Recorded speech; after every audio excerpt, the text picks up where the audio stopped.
Hello guys, welcome back to our channel. तो आज हम स्टार्ट करने जा रहे हैं part 2 of gender, religion and caste, chapter of politics of class 10th। तो पार्ट 2 को स्टार्ट करते हैं। कहां से? Caste and politics. कौन सा पार्ट है इस वीडियो का? Second part. पहले वीडियो में हमने कहां तक देखा? Steps taken to combat communalism. यहां तक हमने देखा कि क्या क्या steps which were taken by different government organisation और the citizens to combat the communalism. अब हम देखेंगे क्या what is caste and politics, कैसे कास्ट पॉलिटिक्स से लिंक्ड है और कैसे पॉलिटिक्स को हम इसमें इंटरफेयर कर देते हैं कास्ट में। ठीक है, तो आगे चलते हैं। Caste and politics, how caste and politics are linked to each other. भाई कास्ट और पॉलिटिक्स आपस में कैसे जुड़े हुए हैं, पहले देखते हैं कास्ट इनइक्वालिटी क्या है। इसमें सब पॉइंट देखते हैं। कास्ट इनइक्वालिटी क्या होती है, क्या है कास्ट इनइक्वालिटी, क्या होगी? जैसे रिलीजन है ना कि एक में ज्यादा लोग हैं तो मेजोरिटी, एक में कम लोग हैं तो माइनॉरिटी। जैसे अपन लोग यूपी में रहते हैं, बहुत सारी कम्युनिटीज का अलग अलग मिक्सचर है। कुछ लोग पंजाब प्रोविंस में रहते हैं तो वो क्या है, वहाँ सिख लोग ज्यादा हैं, दूसरे लोग कम है। और ऐसे ही बहुत सारे एरिया ऐसे हैं जहाँ मुस्लिम ज्यादा है। अब अगर हम हिंदू मेजोरिटी वाले रीजन की बात करें तो उसमें डिफरेंट कास्ट हैं। हिंदुइज्म से basically it is a mixture of caste, और उसमें बहुत सारी कास्ट, बहुत सारी मेजोरिटी होते हैं, कौन बहुत सारे माइनॉरिटी में। तो कास्ट इनइक्वालिटी क्या होगा? जहाँ पर गैप क्या हो ज्यादा, ब्राह्मण ज्यादा हो, क्षत्रिय कम हो, क्या इनइक्वालिटी है ना। ब्राह्मण ज्यादा हो, शूद्रास यानी कि अनटचेबल्स कम हो, तो क्या है इनइक्वालिटी। ठीक है, समझे होंगे अब आप चाहें तो। Members of the same caste group form the social community that practice the same और similar occupation, married within the same caste group and did not eat with members from other caste groups। Caste inequality क्या है? Same community में रहते हैं, एक ही जगह पे रहते हैं, लेकिन एक दूसरे से थोड़ा गैप मेंटेन करके रखते हैं। क्यों? उनके पहनावे का ढंग अलग है, उनके खाने पीने का तरीका अलग है, उनके रहने सहने का तरीका अलग है, हमारे सोचने का नजरिया अलग है। आगे, why does this caste system still persist, अभी भी क्यों बचा हुआ है, क्यों है अभी भी ये कास्ट सिस्टम इंडिया में? Most people prefer to marry within their own caste और ट्राइब्स। ज्यादातर लोग क्या करते हैं, अपनी ही कास्ट या अपनी जो ट्राइब है उसी में लोगों की शादी करना पसंद करते हैं, अपने बच्चों की शादी करना पसंद करते हैं। और ये मैं दुविधा ही बोलूंगा, अपनी कंट्री की एक नेगेटिव पॉइंट ही बोलूंगा कि हमारे आज भी इतने मॉडर्न होने के बावजूद आज भी इस सोसाइटी के लोग इस स्पेयर से बाहर नहीं निकल पाए। सिर्फ मैं इलिटरेट्स की ही नहीं बात करूंगा कि भैया वो पढ़े लिखे नहीं इसलिए वो ऐसा कर रहे हैं, बहुत सारे पढ़े लिखे लोग भी इस आइडियोलॉजी से बाहर नहीं निकल पा रहे हैं आज तक। आगे, untouchability has not ended up completely. Untouchability भी आज तक कंप्लीटली नहीं खत्म हुई है। इवन मैंने खुद देखा बहुत सारी जगह जहां untouchability not directly but it is practised indirectly.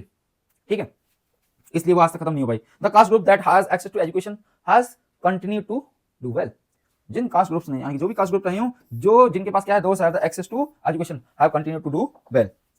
Jin caste group के पास एजुकेशन का एक्सेस था, जो जिनको एजुकेशन मिल पाई, टाइम से सही एजुकेशन मिल पाई, उनके पास उन्होंने क्या किया, इस स्फीयर में यानी कि जो कास्टेस में, इसमें उन्होंने कुछ चेंजेस करे और अपना बेस्ट करने की कोशिश की, यानी जो स्फीयर थे उनको तोड़ने की, जो बंदिशें थी उनको तोड़ने की कोशिश की। आपने देखा होगा बहुत सारे लोग इंटरकास्ट मैरिज को प्रेफर करते हैं। Even to promote the intercaste marriages, different state governments has launched different schemes, जैसे for example I think Madhya Pradesh, Rajasthan etcetera, जिससे कि इंटरकास्ट मैरिजेस को बढ़ावा मिले और जो कास्ट डिस्क्रिमिनेशन था, इनइक्वालिटीज, इसको कम किया जा सके। आगे चलते हैं। What is caste politics? Caste politics को अगर लिंक करें, देखो कास्टिज्म तुम समझ गए, कास्ट समझ गए होगे, अब थोड़ा दिमाग लगाओ, कास्टिज्म और पॉलिटिक्स को मिक्स करो, उसी को बोलते हैं हम क्या, कास्ट पॉलिटिक्स। क्या बोलेंगे उसको? Caste politics. देखो जरा इसको रिवाइज करो एक बार। तो चलते हैं आगे टॉपिक की ओर। What is caste politics? Parties nominate, orally समझाऊंगा थोड़ा, क्योंकि कुछ लोगों की शिकायत आई थी कि सर आप जो लिखा है उसी को बोल करके समझा रहे हैं ज्यादा। तो कास्ट पॉलिटिक्स क्या होगा? जब कास्ट को किस में इंटरफेयर करा दी जाए, पॉलिटिक्स में, और पॉलिटिक्स को किस में इंटरफेयर करा दी जाए, कास्ट में। कैसे? कास्ट को लिए जाए और पॉलिटिक्स में उसको इंट्रोड्यूस कराया जाए, लोगों को सीट्स कास्ट के बेसिस पे दिया जाए, जहाँ मेजोरिटी जिन लोगों को उन्हीं को सीट्स दे पॉलिटिकल पार्टीज, वो क्या, कास्ट इन पॉलिटिक्स। ठीक है, देखते हैं। Parties nominate candidates who belong to the caste of the majority in the reason.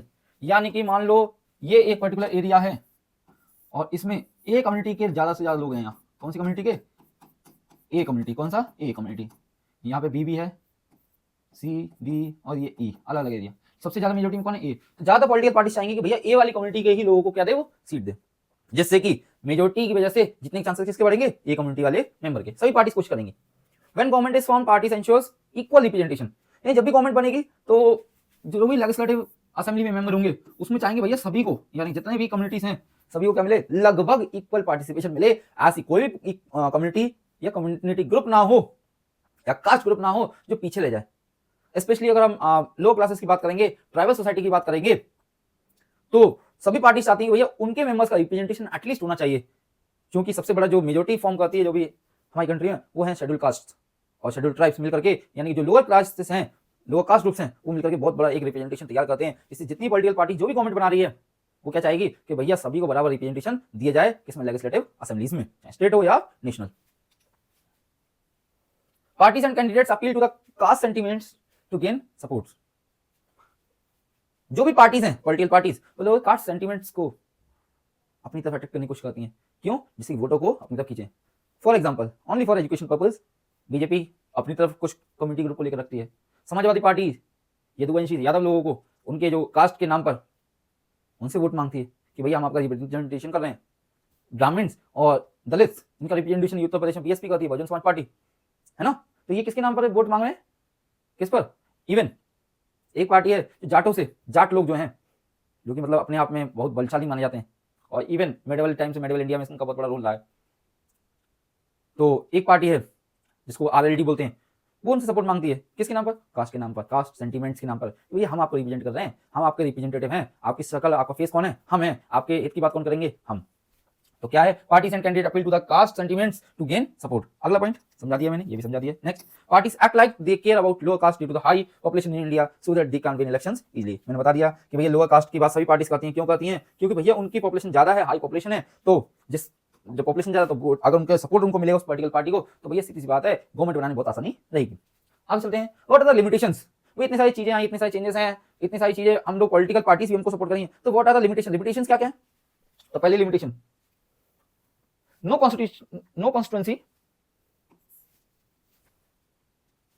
constituency has majority of one caste, so candidates need support of more than one to win elections।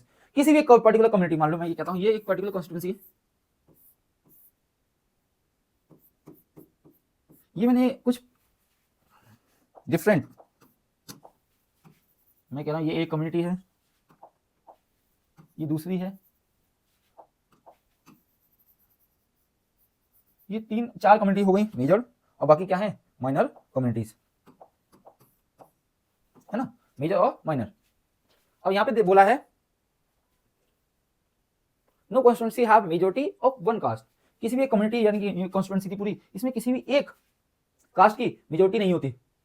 So candidate needs, जो भी candidate खड़ा है वो सबका support चाहेगा। मान लो कोई भी एक कैंडिडेट खड़ा है जो इस कम्युनिटी का था, ये कम्युनिटी ए है, तो इस कम्युनिटी से था, लेकिन वो सिर्फ इसके भरोसे नहीं रहेगा, उसको एक चीज पता अच्छे से कि मैं कास्ट के नाम पर, कम्युनिटी के नाम पर लोगों से वोट मांग सकता हूं। बट सभी लोग तो बेवकूफ नहीं है ना कि भैया सिर्फ कास्ट के नाम पे वोट दें। वो देखेंगे भैया ये बंदा लायक है या नहीं, इसका क्रिमिनल रिकॉर्ड क्या है, क्या ये डेवलपमेंट करने लायक है या नहीं, डेवलपमेंट करेगा या नहीं करेगा, क्या हमारे जो डेवलपमेंटल स्पीयर्स हैं उनके बराबर ही चीजें सोचता है या नहीं सोचता है, या सिर्फ वोट मांगने आ रहा है। तो जरूरी नहीं इस कम्युनिटी के सारे लोग 100% लोग वोट देंगे। मान लो मैंने बोला इसमें थे 60 पीपल्स, है ना, और इसमें थे 25, इसमें थे 10, इसमें 3 थे, इसमें 1, इसमें 1, ऐसे मैंने मान लिया, तो 60 के 60 लोग वोट नहीं करेंगे। हो सकता है only 35 people will vote from the community A. तो इसको क्या जरूरी है भैया? इससे भी सपोर्ट लेना जरूरी है, इससे भी और इनसे भी, तब जाकर के ये जीतेगा। यही पहला पॉइंट बोला है, no constituency have majority of one caste, so candidate need support of more than one to win elections. आगे, नो कैंडिडेट और party gets the vote of all the voters. Just अभी मैंने समझाया। Many parties put up the candidates from same community और caste. क्यों? 4 party मैंने कहा, party ए भी नहीं कहते, हम थोड़ा चेंज करते हैं इसको, नहीं तो कहोगे sir A B, M N O, 3 party मैंने बोली। अब देखो ये पॉसिबल हो सकता है एम जो सीट दे वो ए कम्युनिटी वाले को दे, बी वाले को, ओ सी वाले को, लेकिन जरूरी नहीं है। क्यों? सभी को वोट चाहिए, सीट से जीतना है, मेजोरिटी सपोर्ट चाहिए। इन्होंने देखा मेजोरिटी सपोर्ट किसका भैया? ए का, तो एम वाले ने भी सीट किसको दी? ए कम्युनिटी वाले को। एन वाले ने भी किसको सीट दी? ए कम्युनिटी वाले को। ओ वाले ने भी किसको दी? ए कम्युनिटी वाले को। 3 अलग अलग लोगों को अलग अलग पार्टी से सीट ऑफर करी। क्यों? जिससे मेजोरिटी कौन है यहाँ पर? A community. ए कम्युनिटी वाले मेजोरिटी में, तो इसलिए सीट का जितनी प्रोबेबिलिटी किसकी बनती है? ए की। क्यों? Some voters have many candidates from their caste. तो दूसरा, and some have no candidates from their caste. इसका डिमेरिट क्या है कि भाई अपनी कम्युनिटी को वोट देते हैं, वो सॉरी अपनी कैंडिडेट्स को खड़ा करते हैं अलग अलग पार्टीज सेम कम्युनिटी से जो मेजोरिटी ग्रुप है, तो उससे क्या होगा? Some voters will have many candidates from their caste, यानी कि मैंने बताया एक ही कम्युनिटी से 3 कैंडिडेट्स हो गए। और दूसरा क्या होगा? 3 पॉलिटिकल पार्टी थी, लेकिन तीनों ने इनमें इस कम्युनिटी में से अपना कैंडिडेट ही नहीं खड़ा किया। किससे खड़ा किया? सिर्फ ए कम्युनिटी से। This is the limitations of the caste in politics. The situation of MPs और MLAs often lose in next elections.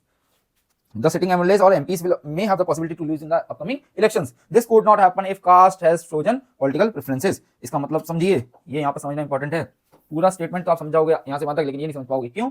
देखिए जो अभी सिटिंग एमपीस और एमएलए यानी कि जो अभी पावर में है, जो अभी लेजिस्लेटिव असेंबली से बैठे हुए हैं, तो होना ये चाहिए था भैया वो जो मेजोरिटी जीत क्या है, इनकी मेजोरिटी ये थी, ये पहले जीत कर क्या है, लेकिन ये गारंटी नहीं है कि कब कास्ट जो रेशियो है वो चेंज हो जाए, लोगों की थिंकिंग अपनी कास्ट को लेकर के, कम्युनलिज्म आइडियाज कब चेंज हो जाए। हो सकता है अभी कम्युनिस्ट आइडियाज जो कम्युनिटी ए के ज्यादा थे और नेक्स्ट टाइम हो सकता है बी के बढ़ जाए किसी भी अप्रोच को लेकर के, फिर क्या होगा, बी वाले सपोर्ट करेंगे अपने मेंबर को, है ना।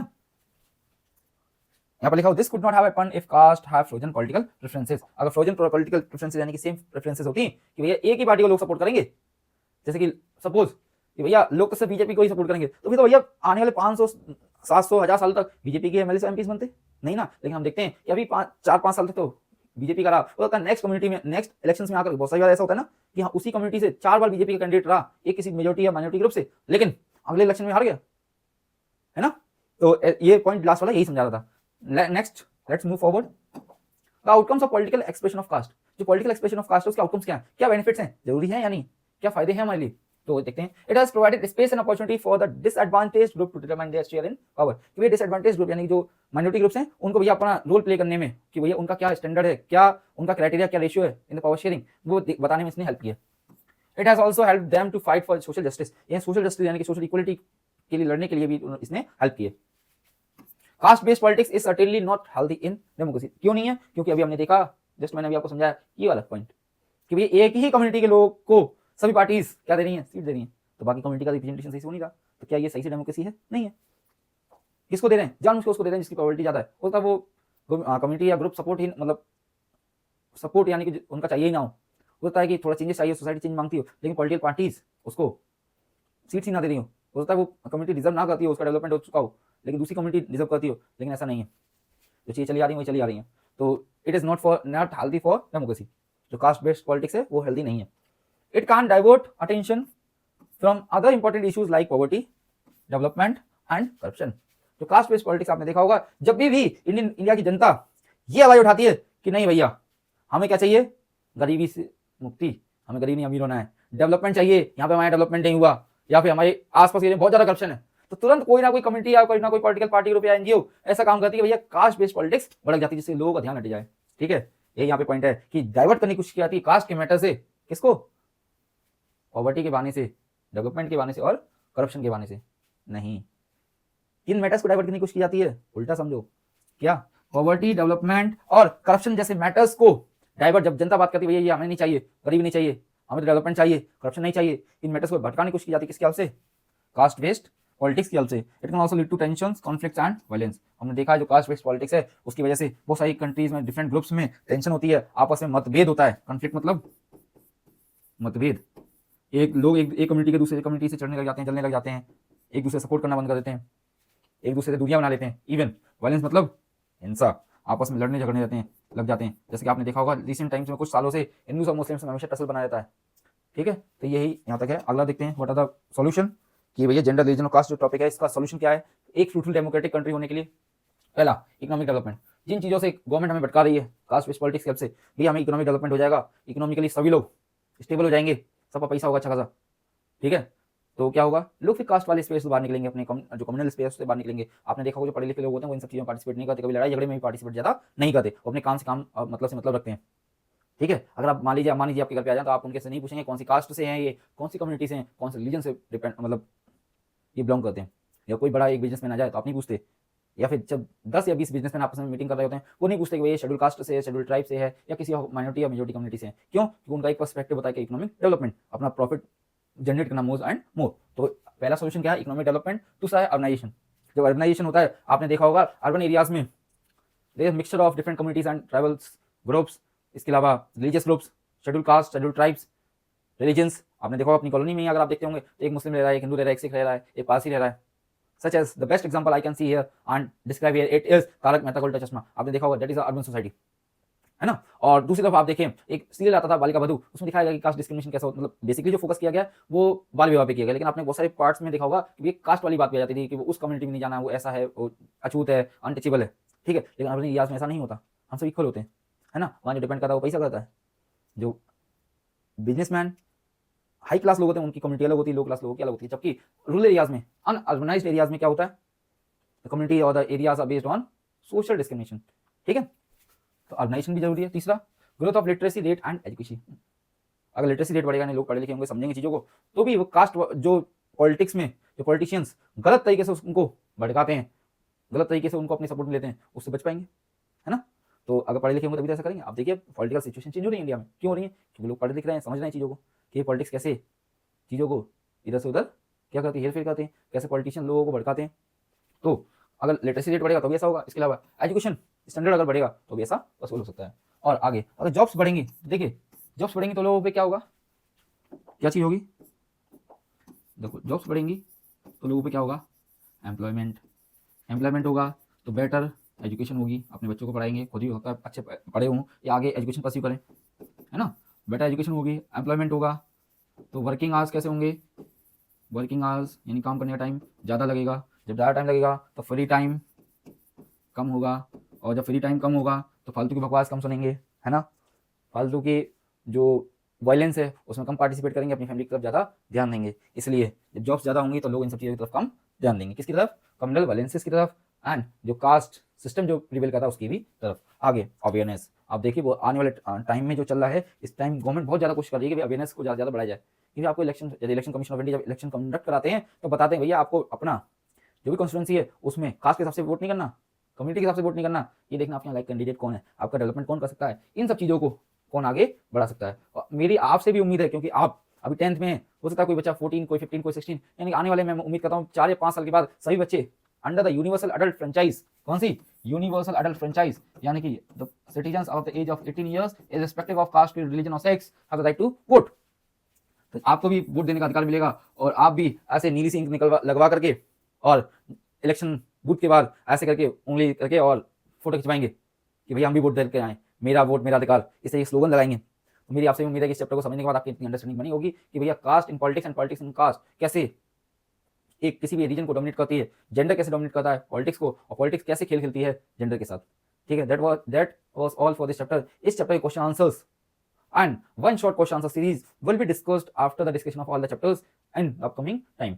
Okay, that was all for the day. Thank you for being with us, and if you have not pressed the bell icon and have not subscribed our channel, please subscribe to our channel, press the bell icon, and if you like this video, please बोलने की जरूरत नहीं है, please press the like icon. और अगर अच्छी नहीं लगी हो तो you can also push the unlike button, जिससे हमें एटलीस्ट फीडबैक मिले कि हमको किस पार्ट में अपना इंप्रूवमेंट करना है, क्या क्या चीज़ हमको इंप्रूव करनी है। आपकी तरफ से कोई भी सजेशन हो अगर तो वो भी आप अपने कमेंट सेक्शन में इंक्लूड कर सकते हैं।